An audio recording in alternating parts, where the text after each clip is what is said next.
Hello बच्चों, आज हम पढ़ रहे हैं class 7th math chapter number 3। बच्चों, चैप्टर का नाम है आंकड़ों का प्रबंधन, जिसकी एक्सरसाइज हम आज 3.1 को सॉल्व करेंगे बच्चों। तो देखिए बच्चों, पहला क्वेश्चन है कि अपनी कक्षा इसमें है कि बच्चों अपनी कक्षा के किन्हीं 10 विद्यार्थियों की ऊंचाई का परिसर ज्ञात कीजिए। यानी हमें क्या करना है बच्चों, ऊंचाई का परिसर ज्ञात करना है। तो यहाँ पर हम देखिए बच्चों, हम मान लेते हैं कि आइए हम अपनी कक्षा के 10 विद्यार्थी की ऊंचाई मान लेते हैं किसमें बच्चों, सेंटीमीटर में। तो कौन कौन सी है बच्चों, 130 सेंटीमीटर, 132, 135, 137, 139, 140, 142, 143, 145 और 148। हमने बच्चों 10 विद्यार्थियों की ऊंचाई हमने यहाँ पर मान ली है। अब यहाँ पर देखिए बच्चों, आप देख सकते हैं कि उपर्युक्त मानों में उच्चतम मान क्या है बच्चों। तो उच्चतम मान यानी कि किस बच्चे की सबसे अधिकतम ऊंचाई है, तो 148 सेंटीमीटर। 148 सेंटीमीटर हमारी अधिकतम ऊंचाई होगी। और बच्चों यहाँ पर हम न्यूनतम देखेंगे तो न्यूनतम कितनी है बच्चों, तो न्यूनतम है 130 सेंटीमीटर। कितनी है, 130। अधिकतम 148 और न्यूनतम ऊंचाई 130। यानी कि बच्चों हमें क्या करना है, परिसर निकालना है। तो परिसर का फॉर्मूला होता है, देखिए परिसर का फॉर्मूला होता है यहाँ पर कि उच्चतम मान माइनस निम्नतम मान। उच्चतम यानी कि उच्चतम हाइट कितनी थी बच्चों, 148, और न्यूनतम क्या आई बच्चों, 130। तो इनमें से हम घटा लेंगे 148 में से 130 जाएगा, यानी कि हमारा क्या आएगा बच्चों, 18। 18 इस सवाल का क्या होगा बच्चों, आंसर होगा। यानी कि ये हमारा क्या निकला है बच्चों, परिसर। परिसर यानी कि अधिकतम और न्यूनतम ऊंचाई का अंतर हमारा 18, ये हमारा राइट आंसर होगा। अब आते हैं बच्चों क्वेश्चन नंबर 2 पर। क्वेश्चन नंबर 2 में देखिए बच्चों, इसमें है कि कक्षा मूल्यांकन में निम्नलिखित अंकों को सारणीबद्ध रूप में व्यवस्थित कीजिए। यानी कि जो कक्षा में बच्चों ने अंक प्राप्त किए हैं उनको हमें सारणी में व्यवस्थित करना है। किसमें, सारणी में। तो देखिए बच्चों, नीचे सारणी दी गई है। इसमें देखिए किसी बच्चे ने 1 अंक प्राप्त किया, कितना, 1, तो उसका मिलान चिन्ह 1 होगा, एक रेखा होगा यानी एक लाइन होगी। और ऐसे कितने विद्यार्थी जिनने 1 अंक प्राप्त किया, तो ऐसे कितने हैं बच्चों, 1, यानी 1 विद्यार्थी है। इसी प्रकार बच्चों अंक आए हैं 2 कितने विद्यार्थियों के आए हैं, 2 विद्यार्थियों के, और उनका मिलान चिन्ह क्या होगा बच्चों, 2 रेखाएं। इसी प्रकार बच्चों 3 अंक है, तो 3 अंक किसके आए बच्चों, तो एक बच्चे का 3 अंक आए हैं, एक बच्चे का 3 अंक आए हैं, इसलिए हमारा टेली मार्क्स क्या होगा बच्चों, मिलान चिन्ह क्या होगा, एक रेखा सिर्फ। इसी प्रकार ऐसे ही हम बढ़ते जाएंगे। तो बच्चों यहाँ पर हमें यहाँ तक 9 अंक तक यहाँ पर दिए गए हैं कि 9 अंक तक कितने विद्यार्थियों के ऐसे अंक आए हैं। तो इसमें हमसे क्या पूछा गया बच्चों, देखिए इसमें पहला क्वेश्चन है, इसमें पूछा गया कि कौन सी संख्या सबसे बड़ी है। तो आप देख सकते हैं बच्चों कि जो 9 है, कौन बच्चों, जो 9 है यह सबसे बड़ी संख्या है। यानी कि जो 9 अंक आए हैं वो सबसे बड़ी संख्या है। दूसरा क्वेश्चन क्या कहा बच्चों कि कौन सी संख्या सबसे छोटी है। तो सबसे छोटी संख्या कौन सी है, यानी कि किसके सबसे एक कम नंबर आए हैं, तो 1। तो 1 हमारी सबसे छोटी संख्या होगी। इसी प्रकार तीसरा क्वेश्चन है, आंकड़ों का परिसर निकालना है। क्या निकालना है बच्चों, आंकड़ों का परिसर। तो आंकड़ों का परिसर हम जानते हैं, आंकड़ों का परिसर क्या होता है बच्चों, तो यहाँ पर होता है उच्चतम मान माइनस न्यूनतम मान। यानी अधिकतम अंक कितने आए हैं, 9, और न्यूनतम अंक आए हैं 1, तो इनका डिफरेंस क्या होगा बच्चों, 8। ये हमारा क्या होगा बच्चों, परिसर होगा। इसके बाद क्वेश्चन नंबर 4 है कि इसमें क्या था बच्चों, क्वेश्चन नंबर 4 देखिए, क्वेश्चन नंबर 4 में हमें अंक गणितीय माध्य ज्ञात करना है। क्या बच्चों, माध्य ज्ञात करना है, उसका पर एवरेज। तो यहाँ पर देखिए माध्य का फॉर्मूला क्या होता है बच्चों, तो माध्य का फॉर्मूला होता है सभी प्रेक्षणों का योग बटे प्रेक्षणों की कुल संख्या। यानी प्रेक्षणों का योग कितना आया, तो हम करेंगे बच्चों 1 + 2 + 3, ऐसे ही हम सभी प्रेक्षणों का योग कर लेंगे और जोड़ लेंगे। तो यहाँ पर कितना आता है, योग आता है बच्चों 100। कितना आता है, 100। और संख्या कितनी है बच्चों, प्रेक्षकों की संख्या कितनी है, कुल मिलाकर 20। तो बच्चों ये हमारा बन जाएगा मध्य आंकड़ों का योग बटे आंकड़ों की संख्या। तो 20 से हमारा 5 बार चला जाएगा, तब हमारा मध्य कितना आएगा बच्चों, 5 इसका सही आंसर होगा। अब है बच्चों क्वेश्चन नंबर 3। क्वेश्चन नंबर 3 में देखिए, प्रथम 5 पूर्ण संख्याओं का माध्य ज्ञात कीजिए। यानी कितनी बच्चों, प्रथम 5 पूर्ण संख्याओं का माध्य ज्ञात करना है। तो प्रथम 5 पूर्ण संख्या कौन कौन सी होंगी, 0, 1, 2, 3 और 4, ये हमारी 5 पूर्ण संख्याएं होंगी।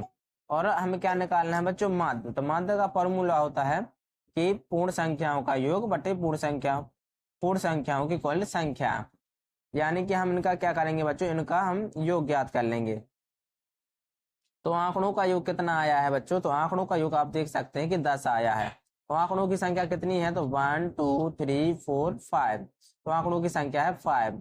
तो माध्य का फॉर्मूला होता है कि आंकड़ों का योग बटे आंकड़ों की संख्या, यानी 5 दूनी 10, ये हमारा क्या आया है बच्चों, माध्य आया है। यानी प्रथम 5 पूर्ण संख्याओं का माध्य कितना है, 2 है। अब है क्वेश्चन नंबर 4। क्वेश्चन नंबर 4 में है कि एक क्रिकेटर 8 पारियों में निम्नलिखित रन बनाता है। तो बच्चों कितने रन बनाता है, 58, 76, 40, 35, 46, 45, 0 और 100। और हमें क्या करना, ज्ञात करना है बच्चों, औसत अंक। औसत अंक ज्ञात करना है, तो हम लिखेंगे बच्चों, औसत अंक के लिए हम जानते हैं क्या होता है बच्चों, आंकड़ों का योग। यानी कि क्रिकेटर द्वारा सभी पारियों में बनाए गए रन बटे पारियों की कुल संख्या।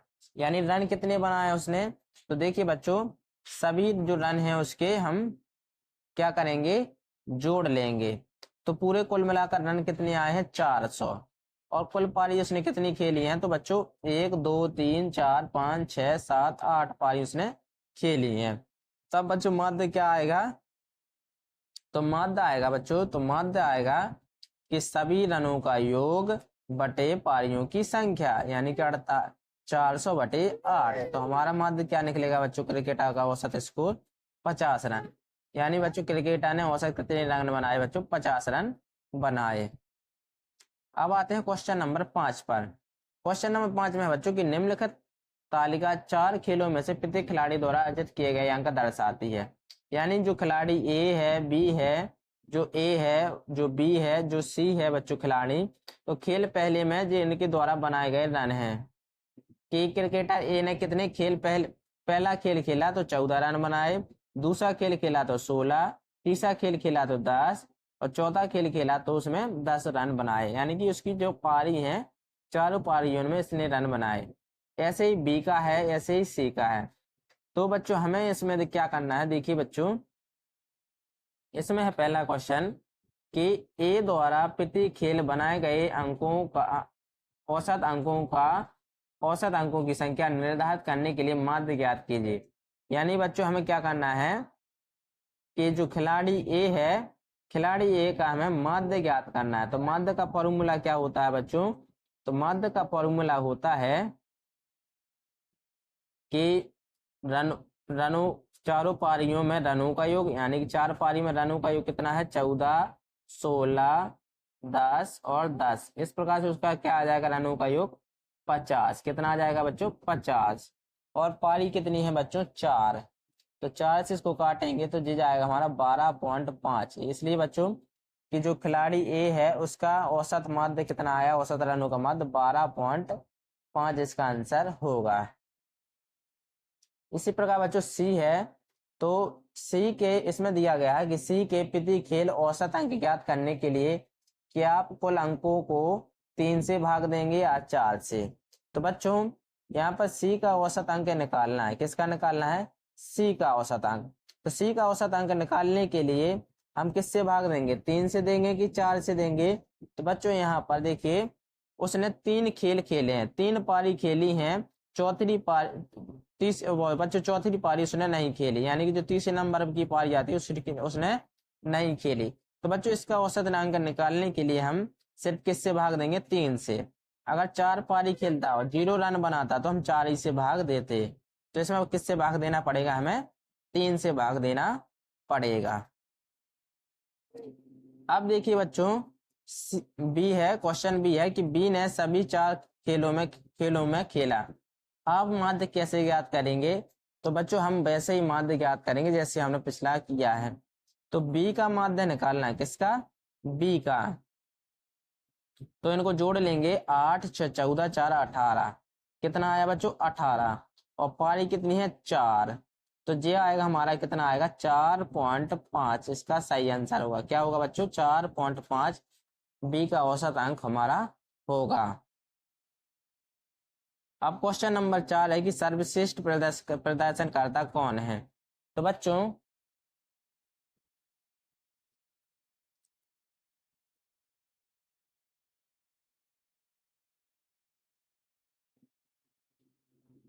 तो देखिए बच्चों, अब हमने तीनों खिलाड़ियों में से सर्वश्रेष्ठ प्रदर्शन करने के लिए खिलाड़ी को ढूंढना है। इसलिए सी का माध्य कितना है बच्चों? सी ने 3 पारी खेली, तो 8 + 11 + 13 बटे 3। तो इसका औसत अंक कितना निकला? 10.67। कितना निकला? 10.67। अब यहाँ पर देखिए बच्चों, एक का औसत अंक कितना है? 12.5, जो बी और सी से अधिक है। अवलोकन करने पर बच्चों ए का औसत अंक बी और सी से अधिक है, इसलिए हम कह सकते हैं कि तीनों में से ए सबसे अच्छा प्रदर्शन करने वाला है, क्योंकि इसका औसत अंक 12.5 बी और सी से अधिक है। अब इसके बाद बच्चों क्वेश्चन नंबर है अगला 6। क्वेश्चन नंबर बच्चों 6 है कि विज्ञान की परीक्षा में, कौन सी परीक्षा बच्चों? विज्ञान की परीक्षा में छात्रों के एक समूह द्वारा प्राप्त किए गए अंक 100 में से 85, 76, 90, 85, 39, 48, 56, 95, 81 और 75 हैं। यानी कि बच्चों जो विद्यार्थी ने 100 में से अंक प्राप्त किए गए हैं वो उनके आंकड़े ये दिखाए गए हैं, दर्शाए गए हैं। तो हमसे पूछा गया पहला क्वेश्चन कि विद्यार्थियों द्वारा प्राप्त उच्चतम अंक और न्यूनतम अंक क्या है? तो बच्चों उच्चतम अंक कितना है? तो आप देख सकते हैं सबसे उच्चतम अंक कितना है? 95। और न्यूनतम अंक कितना होगा बच्चों? 39। क्या होगा बच्चों? 39। दूसरा क्वेश्चन है, देखिए कि प्राप्त अंकों की सीमा यानी कि परिसर, यानी कि रेंज क्या होगी? तो बच्चों रेंज निकालने के लिए हम जानते हैं, रेंज निकालने के लिए क्या होता है बच्चों? इसमें देखिए हम जानते हैं कि रेंज उच्चतम अंक माइनस न्यूनतम अंक, यानी 95 में से हम 39 घटाएंगे तब हमारा रेंज कितना आएगा बच्चों? सीमा कितनी आएगी? 56। 56 इस सवाल का क्या होगा? आंसर होगा। इसके बाद क्वेश्चन नंबर 3 है, हमें माध्य याद करना है। क्या निकालना है बच्चों? माध्य। तो लिखेंगे, माध्य के लिए लिखेंगे बच्चों आंकड़ों का योग बटे आंकड़ों की संख्या, यानी आंकड़े यानी कुल अंक कितने हैं बच्चों? तो कुल अंक यहाँ पर 730 है बटे 10, यानी कि आंकड़ों की संख्या कितनी है? 10। और 10 से 0 कट जाएगा तब हमारा औसत अंक कितना आएगा बच्चों? माध्य कितना आएगा? 73। इस सवाल का क्या होगा बच्चों? आंसर होगा। अब इसके बाद क्वेश्चन नंबर 7। क्वेश्चन नंबर 7 है कि एक स्कूल में लगातार 6 वर्षों तक नामांकन निम्नानुसार है, यानी कि जो नामांकन हुए हैं स्कूल में 6 नामांकन, उनके आंकड़े हमें दिए गए हैं। अब हमें क्या ज्ञात करना है बच्चों? इसमें हमें इस अवधि के लिए स्कूल का औसत नामांकन ज्ञात करते हैं। औसत नामांकन के लिए बच्चों हम क्या कहते हैं? औसत नामांकन का फॉर्मूला होता है कि सभी अवलोकनों का योग बटे अवलोकनों की संख्या, यानी कि जो नामांकन है उनका सभी का योग ज्ञात कर लेंगे बटे अवलोकनों की संख्या कितनी है? तो 6 है। तो इसको हम योग करते हैं तो आता है 12,348 बटे 6, और 6 से भाग लगाते हैं तो हमारा आंसर कितना आता है? 2058। 2058 बच्चों जो आया है वो इस दी गई अवधि के लिए स्कूल का नामांकन औसत संख्या है 2058। इसी के साथ है बच्चों अगला क्वेश्चन है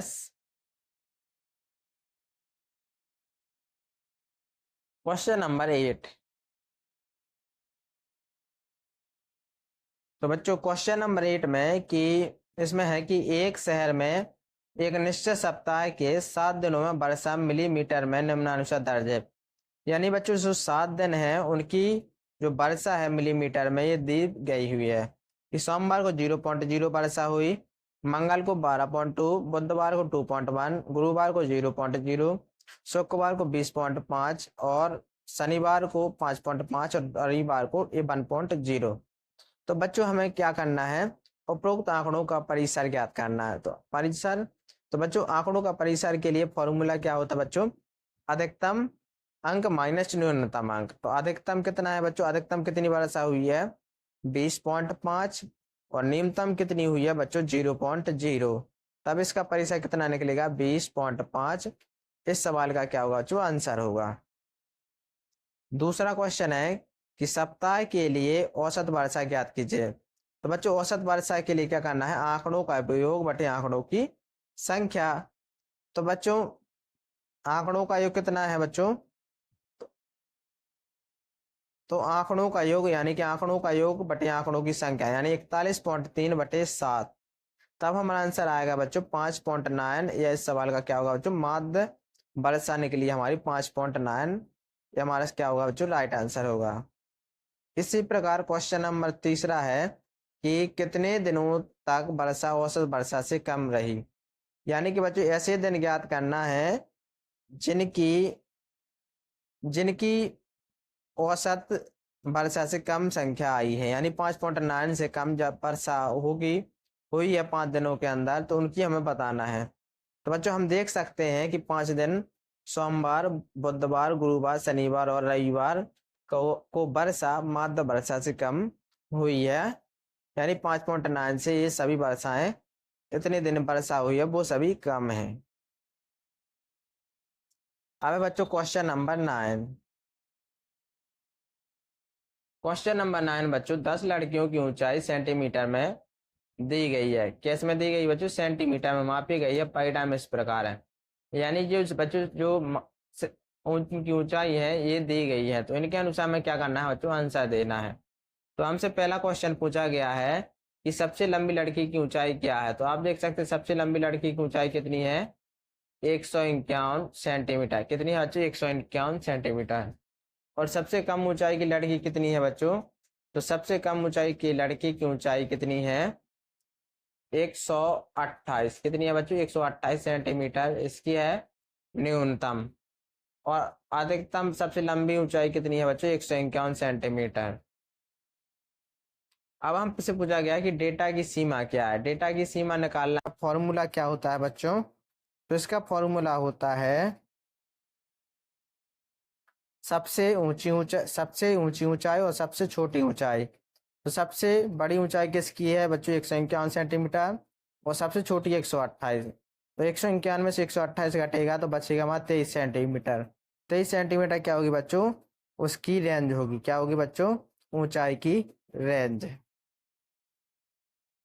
इस प्रकार आगे क्वेश्चन नंबर 4 है कि लड़कियों की औसत ऊंचाई ज्ञात की। क्या करना है बच्चों, औसत ऊंचाई। तो औसत ऊंचाई के लिए फॉर्मूला होता है सभी ऊंचाइयों का योग बटे लड़कियों की संख्या। लड़कियों की संख्या कितनी है बच्चों, 10। जैसे ही हम बच्चों इनका योग करेंगे तो आता है 1414 बटे 10। एक जीरो है तो एक अंक के बाद समझ लग जाएगा, इसलिए हमारा आंसर कितना निकलेगा 141.4 सेंटीमीटर। इस सवाल का क्या होगा बच्चों, आंसर होगा। और बच्चों इसके बाद है क्वेश्चन नंबर 5। क्वेश्चन नंबर 5 में बच्चों बताना है कि 141 से छोटी कितनी लड़कियों की संख्या है। कितनी लड़कियां ऐसी हैं जिनकी ऊंचाई 141.4 सेंटीमीटर से छोटी है। तो बच्चों ऐसी 5 लड़की हैं जिनकी सॉरी बच्चों, हमें क्या ज्ञात करना है कि इनकी ऐसी लड़की ज्ञात करनी है जिनकी ऊंचाई 141 से बड़ी है, यानी अधिकतम है। ऐसी कितनी लड़की हैं बच्चों, 5 लड़कियां हैं जिनकी ऊंचाई 141.4 से अधिक है। अगर बच्चों आपको ये वीडियो अच्छी लगी हो तो प्लीज लाइक एंड सब्सक्राइब करना ना भूलें। Thank you.